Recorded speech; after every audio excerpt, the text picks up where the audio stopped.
En la parte de control de procesos o la dinámica o la estructura del controlador, lo que vamos a ver es el controlador PID. Entonces, lo primero que debemos de saber es cuándo tenemos que utilizar cada tipo de controlador.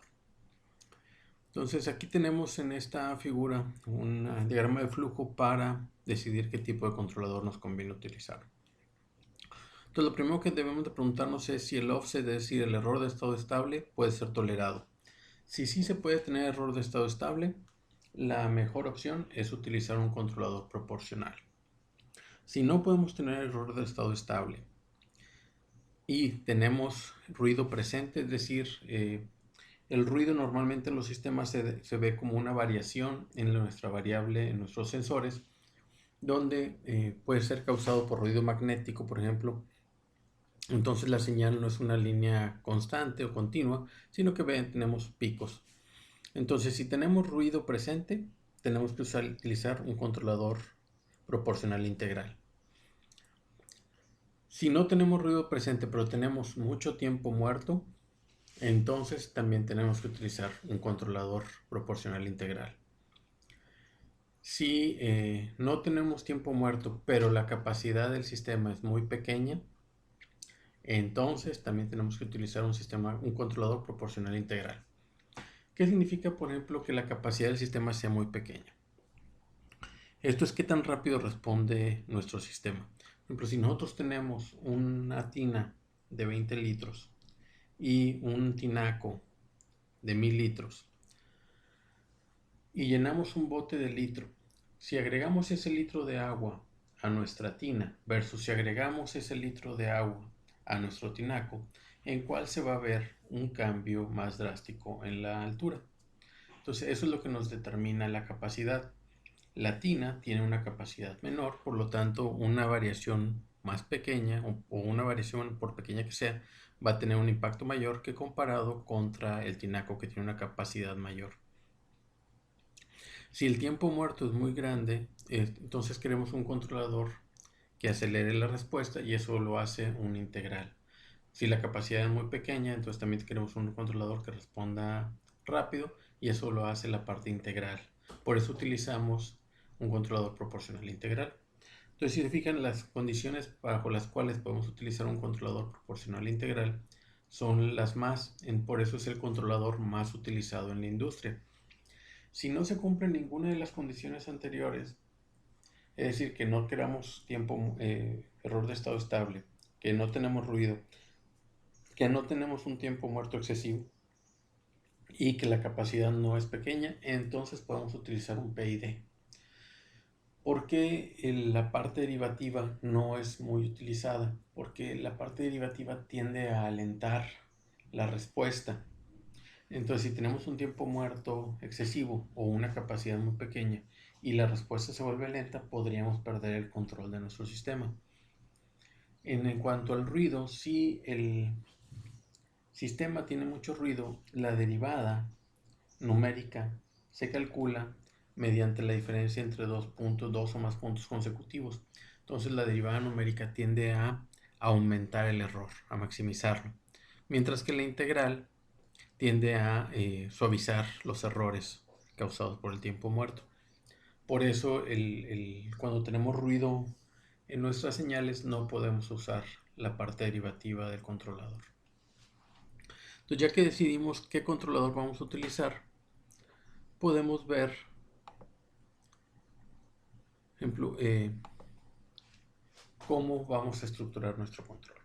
Entonces, normalmente cuando tenemos un sistema físico, vamos a tener nuestras variables, o sea, nuestra variable de entrada, nuestra variable de salida. Debemos de tener un sensor, nuestro controlador y nuestro elemento o actuador, nuestro elemento donde se ejecuta el control. Dentro este sistema, por ejemplo, lo podemos caracterizar en un diagrama de bloques de esta forma. Entonces, por ejemplo, tenemos nuestra entrada, que viene siendo, en este caso, la referencia, que vendría siendo el set point. Vamos a compararlo contra la salida, que viene siendo la señal que medimos en el sensor. Eso calculamos un error. Podemos tener un convertidor de señal, que aquí lo denomina como amplificador, y eso va a tener, se alimenta en el controlador, y el controlador nos va a generar una señal de salida, que es la que va a nuestro actuador. Y el actuador, a final de cuentas, va a incidir en la planta. Entonces eso va a repercutir otra vez en la medición que estemos logrando. Entonces esto se conoce como un lazo cerrado, ya que estamos retroalimentando nuestra salida para compararla contra la referencia y ejecutar un control. Entonces esto se conoce como control feedback o de lazo cerrado.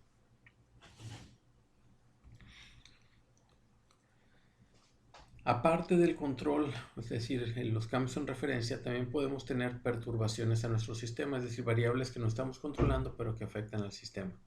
Cuando estamos haciendo un esquema de control considerando cambios en la referencia, se conoce como servocontrol. Si sintonizamos nuestro controlador considerando cambios en las perturbaciones, se conoce como un control regulatorio. Los esquemas de control pues son varios. El más común, que es el del PID. Por ejemplo, en este caso, para el PID, tenemos cómo se comportaría la variable controlada ante una perturbación. Entonces, por ejemplo, si no tenemos el controlador, pues va a tener un cambio, va a llegar a un nuevo valor de estado estable. Pero si tenemos un controlador proporcional, como dijimos, pues vamos a tener un error de estado estable o un offset. Si tenemos la parte integral, vamos a presentar oscilaciones, pero ya vamos a eliminar el error de estado estable. Y en la parte derivativa va a ser a suavizar la respuesta disminuyendo las oscilaciones. Los esquemas de control que podemos tener también son diferentes. Normalmente el que más se utiliza es el feedback, como es este lazo sencillo. Pero por ejemplo aquí tenemos la temperatura tanto de nuestro fluido en el reactor como el de la coraza. Entonces si queremos incluir el efecto de la temperatura en la coraza, podemos utilizar un esquema de control conocido como cascada, donde nuestra variable que estamos considerando, en este caso la temperatura del reactor, nos genera, alimentada a nuestro controlador, nos va a generar la referencia o el set point al controlador que regula la temperatura dentro de la coraza. También podemos tener el antialimentado, donde vamos a considerar de forma explícita las perturbaciones, agregando su efecto en nuestro diagrama de bloques para que el controlador las pueda ver antes de que afecten a nuestro proceso. También tenemos el control de relación, por ejemplo, donde si queremos en un quemador estamos alimentando una cierta cantidad de combustible, podemos utilizar un control de relación donde el control del combustible nos va a dar el set point para regular el flujo de aire. Entonces estos son los esquemas de control básico. Ahora vamos a ver cómo podemos nosotros sintonizar nuestro controlador.